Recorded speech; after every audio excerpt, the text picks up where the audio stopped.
ክብር ለአምላካችን ለእግዚአብሔር ይሁን። ሁላችሁንም ባዳነን ጌታ በኢየሱስ ክርስቶስ ስም ሰላም እላችኋለሁ። እንደምን ከረማችሁ? ደህና ናችሁ? ጌታ ይባረክ። በመካከላችሁ ስለተገኘው በጣም ደስ ብሎኛል። ዛሬ ምሽት በሚኖረን ጊዜ በብዙ እንደሚባርከን አምናለሁ። እግዚአብሔር የተባረከ ይሁን።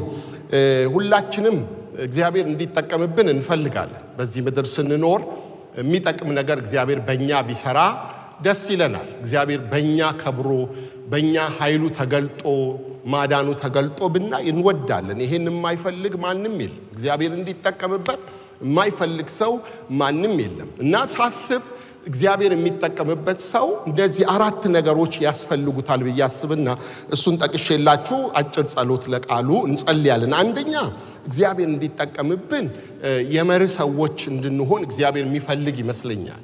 የፕሪንሲፕል ሰዎች፣ የአቋም ሰዎች፣ እንደ ዮሴፍ እምቢ የምንለው ነገር ያለን አይነት ሰዎች እንድንሆን እግዚአብሔር ይፈልጋል ብዬ አምናለሁ። ሁለተኛ ደግሞ ዲስፕሊን የሆነ ህይወት የምንኖር ሰዎች፣ በቃ ዲስፕሊን ስርዓት የጠበቀ ጥሞና ያለው ከጌታ ጋራ በቃ ሁሉን ነገር ስርዓት ባለው መንገድ ዲስፕሊን ሆኖ የሚኖር አይነት ሰው እግዚአብሔር ካገኘ ይጠቀምበታል ብዬ አስባለሁ። የዳዊትን መጽሐፍ የዳዊትን ህይወት እያጠናው ነው ቤተክርስቲያናችንም እንማራለንና ዳዊት እነዚህ ነገሮች ያሉት ሰው ይመስለኛል። እግዚአብሔር በኃይል ስለሰራበት እሱን አስባለሁ። ሶስተኛ ደግሞ ቁጭት ያለው ሰው፣ በጣም የሚቆጭ አሁን ጎልያድን ሲያይ ዳዊት የተሰማው ስሜት አለኩ። ያልተገረዘ ፍልስጤማዊ እኔ እገጥመዋለሁ የሚል አይነት ቁጭትን ጋሽ ንጉሴ ቡልቻ ምን ይለዋል? ፍል አምሮት ይለዋል። ፍል አምሮት ውስጡ የሚፈላ የሚቀጣጠል ነገር ያለው ሰው ካገኘ እግዚአብሔር ይጠቀምበታል ብዬ አምናለሁ።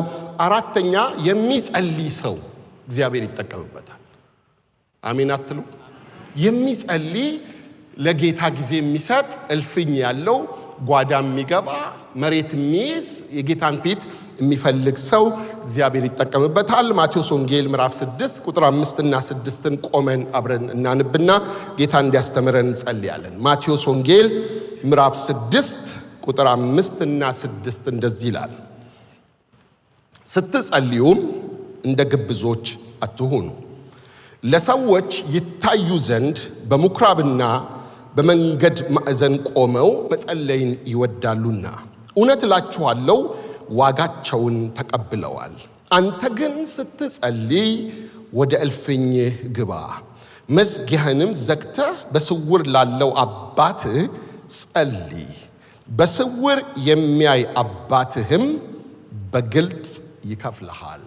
ቅዱስ የሆንክ አምላካችን እግዚአብሔር ሆይ እንድናመልክህ ይህንን እድል የሰጠህን አንተ ነህ። በዚህ ምሽት በዚህ ቦታ ሰበሰብከን አንተ እንድትመለክ ከፍ እንድትል ጌታ ሆይ ይህን እድል ሰጠህን። ለዘላለም ስም የተቀደሰ ይሁን። እያመለክንህ ነፍሳችንን ስታረሰርስ ነበር፣ በጸሎት ውስጥ ስትነካን ነበር። አንተ ጋር በምናረገው ግንኙነት ከአንተ ዘንድ የሚለቀቁ ብዙ በጎነቶች አሉ። ይህን በህይወታችን ስታደርግ ነበር። ክብር ምስጋና ሁሉ ለስም ይሁን። በዚህ ምሽት ደግሞ ከከበረው ቃልህ እንድትናገረን፣ እንድታስተምረን፣ እንድትመክረን የሰማይ ደጆች እንዲከፈቱ እነሆ ደግሞ በፊት ከምንጸልየው የበለጠ ወደምንጸልይበት ህይወት እንድታመጣን እለምንሃለሁ። ጊዜውን ላንተ አሳልፌ ሰጠው በጌታ በኢየሱስ ክርስቶስ ስም አሜን። ወደ እልፍኜ ግባ ይላል። ይሄን ቃል የተናገረው ጌታ ኢየሱስ ክርስቶስ ነው። በተራራው ትምህርት ውስጥ በጣም የተደጋገሙ ነገሮች አሉ። ጌታ በዓላማ ደጋግሞ ያስተማራቸው ደጋግሞ የተናገራቸው እንድናረጋቸው በጣም ስለፈለገ ትኩረት የሰጣቸው ነገሮች አሉ። ቅድም እንዳልኳችሁ እንደ ይቅርታ በየምዕራፉ ተጠቅሷል። በጣም ሰፊ ሽፋን ተሰጥቶታል። መስጠት ብትሉ ሰፊ ሽፋን ተሰጥቶታል። ጾም ተሰጥቶታል። ንጽህና፣ ቅድስና፣ እግዚአብሔርን ማክበር በጣም ሰፊ ሽፋን ተሰጥቶታል። ሌላው ደግሞ ጸሎት ነው ሰፊ ሽፋን የተሰጠው። መጸለይ ስትጸልዩ ይላል። ስትጸልዩ መጸለያችን እርግጠኛ እንደሆነ ታሳቢ ያደረገ ንግግር ነው። ስትጸልዩ ትጸልያላችሁ። አዎ የጸሎት ጊዜ አላችሁ፣ ተሰብስባችሁ በግል ትጸልያላችሁ። ግን ስትጸልዩ ማወቅ የሚገባችሁ ነገር አለ። ጸሎታችሁ እንዲሰማ እግዚአብሔር በግልጥ እንዲከፍልላችሁ ምላሽ እንዲያገኝ ጸሎታችሁ የጸለያችሁ ጸሎት ወደ ሰማይ እንዲደርስ እግዚአብሔር ሰምቶ ደግሞ መልስ እንዲሰጥ ልትጸልዩ የሚገባበት መንገድ አለ በሚል ሐሳብ ነው ይሄ ሁለቱ ቁጥር ላይ የሚናገረው። እናንተ እስከ ቁጥር 14 ድረስ ወደ ታች ብትሄዱ ጸሎትን ነው ሰፋ አርጎ እንደዚህ ደግሞ ጸልዩ ብሎ አባታችን ሆይ በሰማይ የምትኖር የሚለውንም የጸሎት አቅጣጫ ያስቀመጠበት ሐሳብ ያለበት ክፍል ነው። በእነዚህ በሁለቱ ቁጥሮች ውስጥ ሶስት ሐሳቦች አሉ። እነሱን ነው አሁን በፍጥነት ለመነካካት የምሞክረው። አንደኛ ስንጸልይ እግዚአብሔር ሞቲቭን የሚያይ አምላክ እንደሆነ እያሰበን እንድንጸልይ ማሳሰቢያ ነገር አለው። እግዚአብሔር ልብን የሚያይ የሚመረምር አምላክ ስለሆነ ሞቲቭን የሚያይ ስለሆነ ጸሎታችን ለምንድን ነው የምንጸልየው የሚለውንም ጥያቄ ይመልስልናል። ለምንድን ነው የምንጸልየው? ስንጸልይ ምን ፈልገን ነው የምንጸልየው? እንዲጨበጨብልን ፈልገን ነው? እንድንደነቅ ፈልገን ነው? የጸሎት ሰው ለመባል ፈልገን ነው የምንጸልየው? እሱን ያነሳል። ሁለተኛ ደግሞ ድብቅ የጸሎት ህይወትን ያበረታታል። ስውር የሆነ ጓዳ እንዲኖረን፣ እልፍኝ እንዲኖረን፣ ምን ዘጋው በር እንዲኖረን፣ ሰብሰብ እንድንል ደግሞ እንደዚሁ ያነሳልናል፣ ያበረታታናል። ሶስተኛ ውጤቱን ደግሞ ይነግረናል። በግልጥ የሚከፍል አምላክ አለ። በስውር ያደረከውን የትኛውንም ነገር ኦፍ ኮርስ እግዚአብሔር በግልጥ ይከፍላል። ብድራትም ይሰጣል፣ ምላሽ የሚሰጣል። እነዚህን ሶስት ሐሳቦች የያዘ ነው ይሄ ሁለት ቁጥር ላይ ያለው ሐሳብ። እግዚአብሔር ከሱ ጋር ህብረት እንዲኖረን ከሱ ጋር ግንኙነት እንዲኖረን ስለሚፈልግ እያንዳንዱ ክርስቲያን እያንዳንዱ አማኝ እልፍኝ እንዲኖረው እግዚአብሔር ይፈልጋል። እልፍኝ ሲኖረን ጸሎት አንዳንድ የመጽሐፍ ቅዱስ አስተማሪዎች እንደሚናገሩት 90% በላይ ሚዘው መገኘት ነው። መናገር አይደለም፣ ማውራት አይደለም፣ ፕሬዘንስ መገኘት። በቃ እልፍኝ ውስጥ ገብቶ በር ዘግቶ ይሄ የጸሎት ጊዜ ነው። ይሄ ከእግዚአብሔር ጋር የምሆንበት ጊዜ ነው። ለጌታ የለየሁት የቀደስኩት ምንም ኢንተራፕት ማረገኝ ስልኬን የምዘጋበት ግንኙነቶችን ሁሉ አጥፍቼ ጀስት ቁጭ ምልበት እሱ ራሱ ነው ጸሎት። ከሱ ነው የሚጀምረው። ይሄኛው ሰፊ ሽፋን ነው የሚይዘው። ትልቁ ፐርሰንት መኖር ነው። በእግዚአብሔር ፊት መሆን፣ መኖር፣ መገኘት፣ ፕሬዘንት። በቃ ተገኝቻለሁ በፊት በቃ ይሄው አለው በሬን ዘግቻለሁ፣ ወደ ጓዳ ገብቻለሁ፣ እልፍኜ ውስጥ ነኝ። እልፍኞቻችን የተለያዩ ሊሆኑ ይችላል። አንዳንዶቻችን መኝታ ቤታችን ይሆናል። እንደ ጆን ዌስሊ የሚታወቀው መኝታ ክፍሉ እንደሚጸልይ ነው። መኝታ ክፍሉ ብዙ ከመንበርከኩ የተነሳ የተንበረከከበት ቦታ ጎድጉዷል፣ ፌድ አርጓል። የተጎበኘ ቦታ አለ እንግሊዝ ውስጥ። በጣም ይገርማቸዋል። በጣም ይንበረከክ ስለነበረ ጉልበቱ ላይ ምልክት አለው። መሬቱ ራሱ ለውጥ አምጥቷል። ብዙ የሚንበረከክበት እልፍኝ ያለው በመኝታ ቤቱ ነው። ያንዳንዶቹ የመኝታ ቤታቸው ወይ ደግሞ መኪናቸው ውስጥ ይሆናል፣ ወይ ደግሞ ቢሮአቸው ይሆናል፣ የሥራ ቦታቸው ይሆናል። ለእግዚአብሔር ብቻ የሚለዩለት እልፍኝ። አንተ ግን ስትጸልይ ወደ እልፍኝ ግባ። ከእግዚአብሔር ጋር አይደል የምታወራው? ሰማየ ሰማያት ይይዙት ዘንድ የማይችሉት የተባለ ታላቅ አምላክ እግዚአብሔርን የሚያክል ታላቅ አምላክ ልታናግር አይደል? ሰብሰብ በል፣ ለየት ያለ ቦታ ውስጥ ግባ፣ ጊዜ ስጠው። ብቻህን ሆነ ሊያገኝ ስለሚፈልግ አንተ ስትጸልይ ወዴት ገብተህ ጸልይ? ወደ እልፍኝ፣ ወደ ጓዳ። የምትዘጋው ይኑር። ምን ዘጋቸው ነገሮች በር ብቻ ላይሆኑ ይችላል። ስልኮቻችንም ሊሆን ይችላል። ሶሻል ሚዲያዎቻችንም ሊሆኑ ይችላሉ። የምናጠፋው የምንዘጋው ለምን? እግዚአብሔር ፊት እየቀረብን ስለሆነ። አሁን አቅጣጫ እየነገረን ነው። እግዚአብሔር በግልጥ እንዲከፍለን እንፈልጋለን፣ መልስ እንዲሰጠን፣ እግዚአብሔር ጸሎታችንን እንዲሰማ። ሁልጊዜ እልፍኝ ያለው ሰው እግዚአብሔር ድንገት ነው የሚመጣለት። ምክንያቱም አረፍተ ነገሩ የሚያልቀው ቁጥር 6 በግልጥ ይከፍልሃል፣ መልስ አለው። ተሰውረህ እየጸለይክ ነው፣ በር ዘግተሃል። እንደ ቆርኔሌዎስ ሁልጊዜ ይጸልያል። ሐዋርያት ሥራ 10 ላይ አይደል? ይገባል፣ ይጸልያል፣ እግዚአብሔርን ይፈልጋል። ይሄ ሰው እኮ አይሁዳዊ አይደለም፣ አልዳነም። ገና ወንጌል የሚሰማው ከልዳ ጴጥሮስ ተጠርቶ መጥቶ ነው። ግን ምን አለው? ልማድ አለው፣ እልፍኝ አለው። ይገባና እግዚአብሔር ፊት ዘውትር ይለዋል መጽሐፉ ሲናገር። ያን ጊዜ ምን መጣለት? መልአክ መጣ፣ ቤቱን የሚጎበኝ ኢንቫይሮመንቱን የሚቀይር መልአክ ሲገባ አየው። እንደሱ አይነት ህይወት ውስጥ የሚኖሩ ክርስቲያኖች እልፍኝ ያላቸው በር የሚዘጉ ሰብሰብ የሚሉ ይሄ የጸሎቴ ጊዜ ነው፣ ከማንም ጋር አልገናኝም፣ ምዘጋበት ቀን ነው የሚሉ አማኞች ጌታ ወደ እነሱ ይመጣል። ስለዚህ እንደ ግብዞች አትጸልዩ። ግብዞች እንዴት ይጸልያሉ? ለሰው ለመታየት ይጸልያሉ።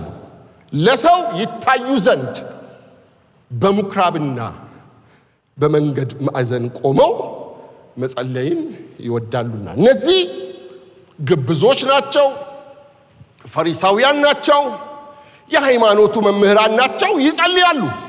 የት ነው ግን የሚጸልዩት? ህዝብ የሚያቸው ቦታ ላይ ነው። እልፍኝ የላቸውም፣ የጓዳ ጸሎት የላቸውም፣ የብቻ ጸሎት የላቸውም፣ የግል ጸሎት የላቸውም። ጉባኤ ግን የሚያቸው ቦታ ላይ አሉ። መንገደኛ የሚያቸው ቦታ ላይ ይጸልያሉ። መንገድ ዳር ላይ የሚተላለፍ ህዝብ ባለበት ገበያ ላይ ይጸልያሉ። እንደሱ አትጸልይ ነው መልእክቱ። እንደሱ አትጸልይ። እነሱ እኮ ዋጋቸውን ተቀብሏል፣ ደሞዝ ያገኛሉ። ምን አይነት ደሞዝ? ይጨበጨብላቸዋል። እሱ እኮ የጸሎት ሰው ነው ተብለዋል፣ ተመስግነዋል። ይጸልያል እኮ ተብለዋል። አንተ ግን እንደሱ አትጸልይ፣ እንደ ግብዝ አትጸልይ። ሶሻል ሚዲያ ላይ ወጣ እናንተ ተኝታችሁ ሌሊቱን ተነስቼ ሰማይን እያስከፈትኩ ነው አትበል። ቲክቶክ ላይ አትታይ። አደባባይ ላይ ወጣ አታርገው ነው ሐሳቡ። ገብቷችኋል አይደል? እዛ ላይ መጸለይ መጥፎ ነው እያልኳችሁ አይደል?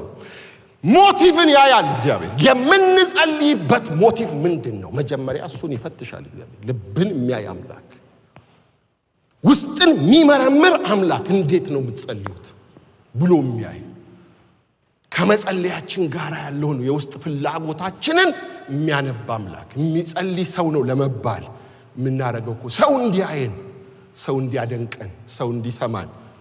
እኔ ስጸልይ ከእግዚአብሔር ቀጥሎ ልጆቼ ቢያዩን ደስ ይለኛል። የግሌ ነው። ተንበርክኬ መኝታዬ ክፍል ልጆቼ ቢገቡ አንዳንዴ እመኛለሁ፣ እንደው በመጡላለሁ አትሊስት የጸሎት ነገር እንዲያዩ እንዲመኙ። እንደሱ አይነቱን ጸሎት እግዚአብሔር ይጣላል ብዬ አላስብም። እንደውም አንድ ቀን ማታ ላይ ልጄ ወደኛ መኝታ ቤት ስትመጣ ተንበርክኬ አየችኝ እና ከዛ ያው የምትፈልገውን ነገር አርጋ ወጣች። ጠዋት ደግሞ ስትመጣ እዛ ቦታ ላይ ተንበርክኬ ያለው ማታ ባየችኝ ፒጃማ፣ ማታ ባየችኝ መንበርከኪያ ደነገጠች። ዳዲ ሌሊቱን ሙሉ እዚህ ተንበርክኮ አድሯል አለች። አይውሽ በሆነልኝ አርጌው ቢሆን እኔ ጠዋት ተነስቼ ነው ድጋሚ እየጸለይኩ ያለሁት። እግዚአብሔር የሚሰማው ጸሎት፣ እግዚአብሔር የሚቀበለው ጸሎት ወገኖቼ፣ እግዚአብሔር ልብን ስለሚያይ ሞቲቭን ስለሚያይ ሰዎች እንዲያደንቁን ብለን የምንጸልየውን ጸሎት፣ መንገድ ዳር የምንጸልየውን ጸሎት እግዚአብሔር አይቀበለውም፣ አይሰማውም። እሱ ደሞዙ እዚሁ ምድር ላይ ነው። ብድራት ያለው እዚህ ምድር ላይ ነው። ወገኖቼ ስለ ጸሎት ብዙ ሰምተናል አይደል? እንደ ጸሎት የምናቀው ነገር ያለ አይመስለኝም። በመንፈሳዊው ዓለም አማኝ በሙሉ ስለ ጸሎት ያውቃል። ስለምናውቅ እኮ ነው ጸልይልኝ እያለን የጸሎት ርዕስ የምንሰጠው ለሰው ማለት ነው። አንድ ሰው እንዳለው እሱ ሰውነቱ እንዲቀንስ ሌላ ሰው ስፖርት ቢሰራለት እንደማለት ነው። አንተ ሳትጸልይ ሌላ ሰው ይጸልይልኝ ብለ የጸሎት ርዕስ መስጠት፣ ሌላ ሰው ኤክሰርሳይዝ እያረጋ አንተ ግን ዌት ሉዝ ማድረግ ኤክስፔክት እንደማድረግ። ለኔ እሱ እየሰራልኝ ነው ስፖርት። ጸሎት እኛ በግል ከእግዚአብሔር ጋር የምናደርገው ግንኙነት ነው። የሌላ ሰው ጸሎት ግን ድምር ነው። እኛ በምንጸልየው ጸሎት ላይ የሚደመር ነው። እኛ ተኝተን ሌላ ሰው በሚጸልይልን ጸሎት መንፈሳዊውን ዓለም ማሸነፍ አንችልም። እኛ እየጸለይን ስውር የጸሎት ህይወት ይዘን በጓዳ ገብተን ተደብቀን ከእግዚአብሔር ጋር በምናደርገው መንፈሳዊ ግንኙነት ውስጥ የሌላ ሰው ጸሎት ሲደመርልን ወገኖቼ ወይ ውጤታማ እንሆናለን። እንደ ግብዞች አትጸልዩ፣ ለታይታ አትጸልዩ፣ ሰዎች እንዲያደንቋችሁ አትጸልዩ። የጸሎት ሰው ለመባል አትጸልዩ። እግዚአብሔር እንዲያያችሁና እንዲሰማችሁ ግን ምን አርጉ? ጸልዩ። እግዚአብሔር ጸሎት ይወዳል። እግዚአብሔር ጸሎት ደስ ያሰኘዋል። በየትኛውም የህይወት ጎዳና ውስጥ እግዚአብሔር በሚናገረን የተስፋ ቃል ላይ ቆመን ተስፋውን ለመጨበጥ የሚያግዘን የጸሎት ህይወት ሲኖረን ነው። የምንዘጋው ጓዳ ሲኖረን ነው። እግዚአብሔርን ለመፈለግ ጊዜ ስናበጅለት ነው። ኤልያስ እግዚአብሔር ተገለጠለትና ዝናብ እሰጣለሁ ሂድ ለአካብ ታይለት አለው ይላል። ምንድነው የመጣለት? ቃል ነው የመጣለት። አሁን እግዚአብሔር ተናግሮታል። አካብን ሲያገኘው እንኳን ኤልያስ ምን ይለዋል? የዝናቡ ውሽንፍር ኃይለኛ ነው፣ በል ተነስ ታጥቀህ ሩጥ ይለዋል። እንደሱ ብሎት ግን ኤልያስ ወደ ቆርሜሎስ ተራራ ለምን ወጣ ይላል? ሊጸልይ። ለምንድን ነው የሚጸልየው? ለዝናብ ነው የሚጸልየው። ድምፅ ሰምቷል እኮ። ዝናብ እሰጣለሁ የሚል ቃል መጥቶለታል። ተገለጥ የሚል ቃል መጥቶለታል። 3 ዓመት ተኩል የተዘጋውን ሰማይ እግዚአብሔር ሊከፍት ነው። መልእክት አለው። አውቋል፣ እንደሚዘንብ ያውቃል። ግን ምን አረገ? ወደ ተራራ ሄዶ መሬት ያዘ። በጉልበቶቹ መካከል ጭንቅላቱን አስገብቶ ዝናብ ይዝነብ ይላል። አጥብቆ ይጸልያል። የሱ እልፍኝ የቆርሜሎስ ተራራ ነው። የሱ ጓዳ እዛ ቦታ ላይ ነው። እዛ ጓዳው ላይ ገብቶ እንደተናገርከው ይሁን ዝናቡ ይምጣ ይላል። ወገኖቼ ሆይ እግዚአብሔር ወዳየልን ከፍታ የምንመጣው ሰብሰብ ብለን ወደ እልፍኛችን ስንገባ ነው። ከትልቅ የተስፋ ቃል በኋላ ወደ ምድረ በዳ ሄዶ ጌታ ኢየሱስ ለምን ጸለየ? ሲጠመቅ እኮ የሰማው ድምፅ በቂ ነው። መንፈስ ቅዱስ በርግብ አምሳል በሱ ላይ ወርዷል። በርሱ ደስ የሚለኝ የምወደው ልጄ ነው የሚል የአብ ድምፅ መጥቷል። ይሄ ሁሉ ከሆነ በኋላ ግን ምን አረገ ይላል? ሊጸልይ ወደ ምድረ በዳ ሄደ ይላል። ከኮንፈረንስ በኋላ ጸሎት እንዴት ደስ ይላል! ከዚህ ከአርብ ፕሮግራም በኋላ ወጥቶ መንበርከክ እንዴት ደስ ይላል! ከሞቀ አገልግሎት በኋላ እግዚአብሔርን ለመፈለግ ወደ እልፍኝ መግባት እሱ ነው ጸሎት። እግዚአብሔርን ባለማቋረጥ የመፈለግ ፍላጎት ነው ጸሎት። ልክ በኤዶምያስ ምድረ በዳ ላይ ዳዊት ነፍሴ አንተን ተጠማች፣ ስጋዬ አንተን ናፈቀች ብሎ እንዳለው መዝሙር 63 ላይ ልብ ብላችኋል። ምድረ በዳ ላይ ነው። የጠማው ውሃ ነው። መጠጣት የሚፈልገው ውሃ ነው። ግን ልጁ አቤሴሎም ከቤተ መንግስት አውጥቶታል። ከልጁ ከአቤሴሎም ፊት በሸሸ ጊዜ የዘመረው መዝሙር ነው። ቤተ መንግስት መልሰኝ አይደለም ያለው። ከምቾት ወጥቷል። ከሚመች ኑሮና ህይወት ርቋል። ከቤተ መቅደሱ ማዶ ሆኗል። በሙት ባህር አካባቢ መኖር ጀምሯል። ሸሽቶ ሄዷል። አይመችም። እዛ ሆኖ ግን የሱ እልፍኝ ውስጥ እግዚአብሔር ሆይ አንተን ናፍቃለሁ ይላል። አንተን ተጠምቻለሁ። ይሄ የህይወት ስታይሉ ነው። ሁሌ የሚናፍቀው እግዚአብሔርን ነው። ወገኖቼ ሆይ ጸሎት እግዚአብሔርን የመናፈቅ ህይወት ነው። እግዚአብሔርን የመጠማት ህይወት ነው። ወደ እልፍኛችሁ ስትገቡ እኮ እግዚአብሔር ሆይ እፈልግሃለሁ ልትሉት ነው። አንተ ታስፈልገኛለህ። አንተ በህይወቴ ዋና ነህ። ይሄን ጊዜ የሰጠሁት ላንተ ነው። ካንተ ጋር ላወራ መጥቻለሁ። ላናግርህ መጥቻለሁ። ድምፅህን ልሰማ መጥቻለሁ። በቃ ስትገኙለት ይገኝላችኋል እግዚአብሔር። ገና ፊቱን መፈለግ ስትጀምሩ፣ ገና በፊቱ መሆን ስትጀምሩ እግዚአብሔር ይመጣላችኋል። እግዚአብሔር ጸሎት የሚሰማ አምላክ ነው። እግዚአብሔር ጸሎት ደስ ይለዋል። እግዚአብሔር እልፍኝ ያለው አማኝ ሲያይ ደስ ይለዋል። ጓዳ የሚገባ በር የሚዘጋ ይሄ እኔና የጌታ ጊዜ ነው የሚል ከአምላኬ ጋር የማወራበት ጊዜ ነው፣ አምላኬን የማናግርበት ጊዜ ነው፣ ምንም ኢንተራፕት አያረገኝም የሚል አማኝ። አዎ ቢዚ ነን እኮ በጣም ምክንያቶች በጣም አሉን። ሰውየው መኪና እየነዳ መንገድ ላይ ጋዙን ሊያልቅበት ሆነ። እንዳ ግን ቸኩሏል። ጋዝ ስቴሽን እያየ አልፎ ሄደ። ይነዳል። በኋላ መንገድ ላይ ቆመ።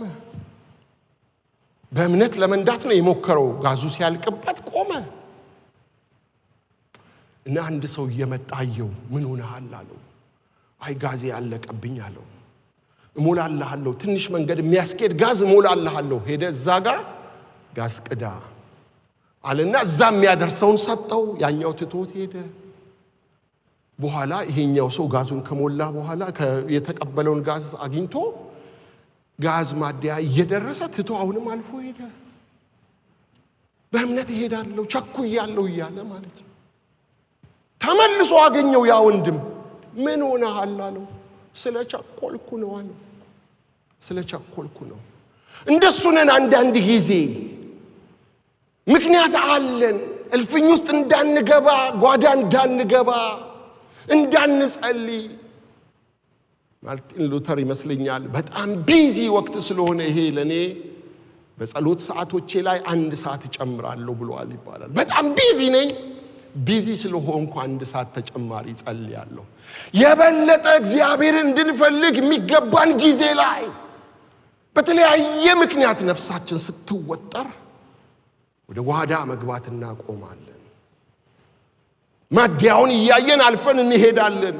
ጋዝ መሙላት ስንችል እንደገና ለመቆም የማያዋጣ ጉዞ እንቀጥላለን። ወገኖቼ ሆይ እግዚአብሔር ሕይወታችንን የሚነካው እግዚአብሔር ወደሚያየው ከፍታ ምን ደርሰው በር ስንዘጋ ነው። ግቡ ወደ እልፍኛችሁ። መልእክቴ ይሄ ነው። ግቡ። አንተ ግን ስትጸልይ ወደ እልፍኝ ግባ። እንደ ግብዝ አትጸልይ።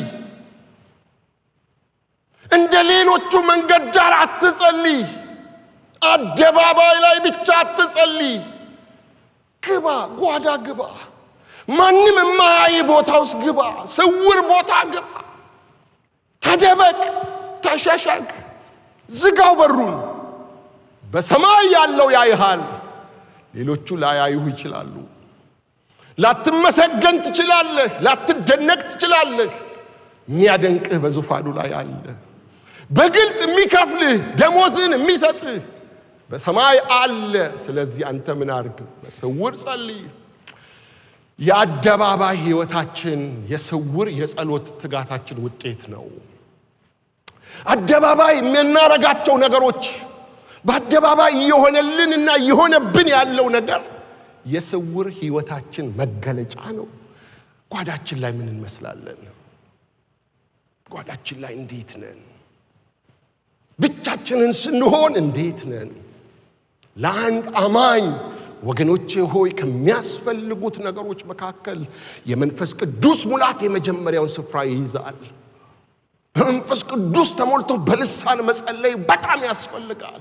መቀጣጠል፣ ከጌታ ጋር ግለት ውስጥ መግባት ያስፈልጋል። ሁለተኛ የሚያስፈልገው ግን የጥሞና ጊዜ ነው። መጽሐፉን የሚያነብበት ጊዜ ነው። መጽሐፉን የሚያጠናበት፣ ሰብሰብ የሚልበት፣ ከአምላኩ ጋር የሚሆንበት ጊዜ ያስፈልገዋል። የፈለገ ቢዚ ብንሆን፣ የሚያባክን ነገር ቢበዛብን፣ ውጣውረዱ፣ አገልግሎቱ፣ ሩጫው ቢበዛብን የምንገኝለት ጊዜ ይሄ ለአንተ የሰጠሁት በፊትም ሆንበት ልገኝልህ መጥቻለሁ። ጀስት በቃ ልገኝ። ሳታወሩ ሂዱ። በቃ ተገኝታችሁለት ይሄው ተገኝቻለሁ። ቃንታ አውራ፣ እኔ ዝም ብላለሁ። ይሄው በሬን ዘግቻለሁ። እልፍኜ ውስጥ ገብቻለሁ። ካንተ ጋር ብቻ እኔና አንተ። በጣም አየሩ ላይ ብዙ ድምፅ አለ። ከዚህ ቤት ብያለሁ፣ ትዝ ይለኛል። በጣም ብዙ የሚረብሸን ነገር አለ። ጊዜያችንን እየወሰደ ያለ፣ መንፈሳዊ ሕይወታችንን እያደረቀው ያለ፣ ከጌታ ጋር የሚኖረንን ህብረት እየተሻማ ያለ በጣም ብዙ የተከፈቱ ቻናሎች አሉ በሕይወታችን። ወገኖቼ ሆይ እናጥፋቸው። ጸጋ ጠይቅ። ከባድ ነው ይሄ ዘመን። እጅግ በጣም ክፉ ዘመን ነው። ከእግዚአብሔር ቤት የሚያርቅ፣ ከጸሎት ሕይወት የሚያርቅ፣ ከቅዱሳን ህብረት የሚያርቅ ነገር በዝቷል። አየሩ ላይ ብዙ ድምፅ አለ። ሰብሰብ ብለን ጌታን የምንፈልግበት፣ ፊቱን የምንፈልግበት፣ ከጌታ ጋር ብቻ ብቻ የምንሆንበት ጊዜ እግዚአብሔር ይፈልጋል። በቃ አንተን ብቻ ነፍሴ አንተን ናፈቀች። ጓዳ ግቡ ልላችሁ ነው ዛሬ ምሽት እዚህ አጭር ፕሮግራም። በቃ ወደ እልፍኝ ግቡ፣ እንግባ፣ ወደ እልፍኝ ተያይዘን እንግባ። ሁሉም በየሰፈሩ ወደ እልፍኙ ይግባ። የራሳችሁን እልፍኝ አበጁ። ምንድነው እናንተ እልፍኝ የሚመቻችሁ የት ነው? ከጌታ ጋር ለመሆን ምቹ ቦታችሁ የት ነው? እናንተ ታውቃላችሁ። በቃ ይሄ ነው የሚመቸኝ፣ እዚህ ቦታ ላይ ነው ጊዜ መስጠት የምችለው። የማይነካ ጊዜ ለጌታ ብቻ የለየው ታይም ይሄ ሰዓት ነው፣ ይሄ ጊዜ ነው የምትሉት ካላችሁ ወገኖች ሆይ እግዚአብሔር በረከቱን ወደ እናንተ ያመጣል። በግልጥ ይከፍላችኋል። ሚታይ ነገር በህይወታችሁ ይጀምራል። ሰው አላያችሁ ይሆናል። የጓዳ ትጋታችሁን ሰው አልተመለከተላችሁ ይሆናል። ሰው አላወቀላችሁ ይሆናል። አይወቅ። ሰማዩ ግን ካወቀላችሁ ብድራት አላችሁ፣ መልስ አላችሁ። የሚሰማ አምላክ በሰማይ አለ። ሰምቶ የሚመልስ አምላክ አለ። በግልጥ ይከፍላችኋል። የጸለዩ እግዚአብሔርን የሙጥኝ ያሉ ፍላጎታቸውን አሸንፈው እግዚአብሔርን የተከተሉ የገሰገሱ ብዙ አሉ። እልፍኝ ገብተው ታሪክ ያስቀየሩ፣ የጸሎት ምስጢር ገብቷቸው ነገር የገለበጡ ብዙ አሉ በእግዚአብሔር ቃል ውስጥ። ጴጥሮስ ሲታሰር ቤተ ክርስቲያን ወደ እልፍኝ ገባች፣ በር ዘጋች። ጴጥሮስ ይፈታ ትላለች። ሄሮድስ ሊያርደው ነው፣ ሞት ታውጇል። እሷ በር ዘግታለች፣ እልፍኟ ውስጥ ነች፣ እየጸለየች ነው። እነሱ እዛ እልፍኝ ሲጸልዩ እግዚአብሔር በግልጥ መልአክ ወደ እስር ቤት ውስጥ ልኳል። እግዚአብሔር ይሰማል፣ ይመልሳል። ጸሎት የሚሰማ አምላክ አለ። ሰምቶ ደስ የሚያሰኝ የሚከፍል አለ። ጊዜ ውስጥ ይሆናል። እናንተ ግን ከቆረጣችሁ እንደዛች ሴት የልጆችን እንጀራ ለቡችሎች መስጠት አይገባም እየተባለች የሙጥኝ ያለች፣ ልጄን ማርልኝ ያለች፣ ልጄን ፈውስልኝ ትጮሃለች ከጌታ ኋላ። በጢሮስና በሲዶና የምትኖር ይቺ ምስኪን ሴት አሕዛብ ማርልኝ ልጄን እምቢ አለ ጌታ። ጸጥ አለ፣ ትቷት ሄደ። እነ ጴጥሮስ አረ የጮች እኮ ነው መላበላት ሲሉት እኔ የመጣሁት ከእስራኤል ወገን ለጠፉት ነው አለ።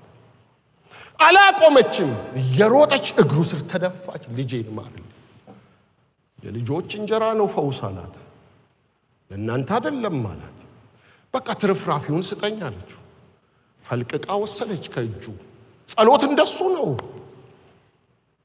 ቆይቼ እግዚአብሔርን ደጅ ጠናሁት፣ እርሱም ዘንበል አለልኝ፣ ጩኸቴን ሰማኝ። ሃሌሉያ! እግዚአብሔር ይሰማል እላችሁ ነው።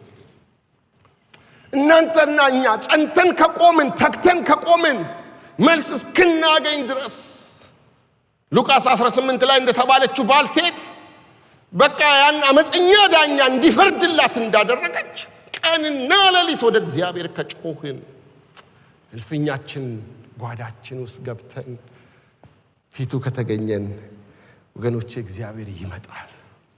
እግዚአብሔር መልስ ይሰጣል። እግዚአብሔር የሚሰማ አምላክ ነው። እግዚአብሔር ከኛ ምንድነው የሚፈልገው? ወገኖቼ የህብረት ጸሎት እያደረግን ይሆናል፣ ጥሩ ነው። በህብረት ጸሎት ብቻ ግን መንፈሳዊውን ዓለም ማሸነፍ አንችልም።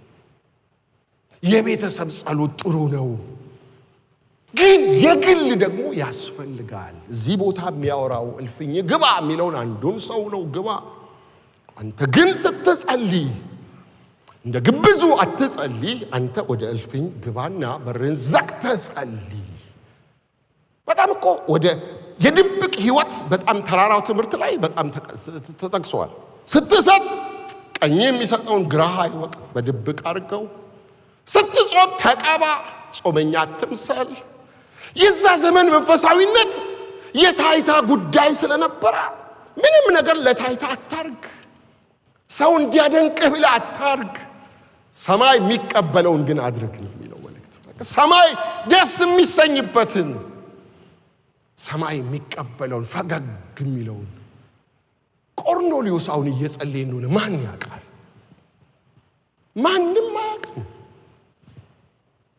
ህይወቱ ግን ይገርማል። እግዚአብሔርን ይፈራል ይላል መጽሐፉ ሲናገር። ምጽዋት ያደርጋል ይላል። ዘውትርም ይጸልያል። ዘውትር የምትለው ደስ ትላለች። ዘውትር ይጸልያል። በጸሎት ሰዓቱ ላይ ሰውየው ሲሪየስ ነው። ያውቃል። የተመደበ የጸሎት ሰዓት አለው። የሚገባበት ሰዓት አለው። ገብቶ በሩን ዘግቶ ይጸልያል። የእግዚአብሔር የሰማይ የካሜራ ዙም ወደ ቆርኔሌዎስ ቤት አደረገ። በድብቅ ወደሚጸልየው ሰው ቤት አደረገ። መለኮት ነው የጎበኘው። ወገኖቼ ሆይ እግዚአብሔር ይመጣልናል። በድብቅ በምንጸልየው ጸሎት ምላሽ ሊሰጠን እግዚአብሔር ይመጣልናል። ይህንን ነው የምነግራችሁ። እልፍኝ ያስፈልገናል። የግል የጥሞና ጊዜ፣ የጸሎት ጊዜ ያስፈልገናል። በቃ በእግዚአብሔር ፊት መገኘት፣ በቃ እሱ ትልቅ ነገር ነው። ምንም ሳትሉ ቁጭ በሉ ፊቱ። አሁን ያለሁት አንተ ፊት ነው። እኔ እናንተ ብቻ ነን። ሃሌሉያ። አንዳንድ ቀን እኮ ተንበርክከን በመሃል ስልካችንን እናነሳለን እኮ። እኔም አረጋለሁ፣ አነሳለሁ።